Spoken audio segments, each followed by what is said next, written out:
Xankəndi şəhərində Türk Dövlətlərinin Təhlükəsizlik orqanlarının iclası keçirilmişdir. Bölgə TV xəbər verir ki, bu barədə Dövlət Təhlükəsizlik Xidmətinin mətbuat xidməti məlumat yayıb. 2025-ci il noyabrın 14-də Xankəndi şəhərində beynəlxalq nəqliyyat xətlərinin təhlükəsizliyinin təmin olunması, xüsusi xidmət orqanlarının rolu mövzusunda Türk Dövlətlərinin Xüsusi Xidmət Orqanları Konfransının 27-ci plenar iclası keçirilmişdir.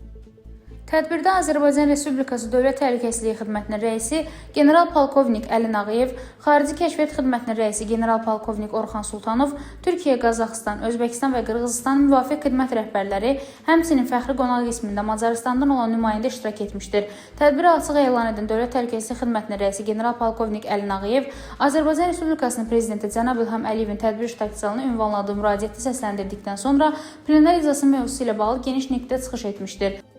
Müasir dövrdə beynəlxalq sabitliyə çoxsaylı təhdidlərin dünyanın nəqliyyat və kommunikasiya xətlərinin təhlükəsizliyinə təsirsiz ötüşmədiyini və Türk dövlətlərinin önəmli nəqliyyat şəbəkələrinin üzərində yerləşdiyini qeyd edən xidmət rəisi bildirmişdir ki, həmin nəqliyyat marşrutlarının təhlükəsizliyinin təmin olunması üçün sözgedən ölkələr arasında müvafiq sahədə əməkdaşlıq əlaqələrinin davamlı şəkildə möhkəmləndirilməsi, birgə səylərin hər zaman səfərbər edilməsi, məlumat mübadiləsinin daha intensiv aparılması vacibdir. General-polkovnik Əlin Ağayev beynəlxalq nəqliyyat və kommunikasiya xətlərinin təhlükəsiz fəaliyyətinin təminatında onların beynəlxalq terrorçuluq, transmilli mütəşəkkil cinayətkarlıq, qaçaqmalçılıq və sair mənfi təzahürlü hallardan qorunmasında xüsusi xidmət orqanlarının oynadığı roldan da ətraflı söhbət açmışdır.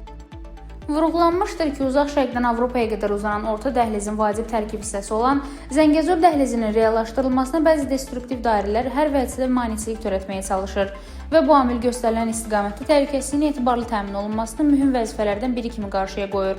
Daha sonra tədbir digər iştirakçıların çıxışları və qarşılıqlı müzakirələrlə davam etmiş, sonda plenar iclasının yekun sənədi imzalanmışdır.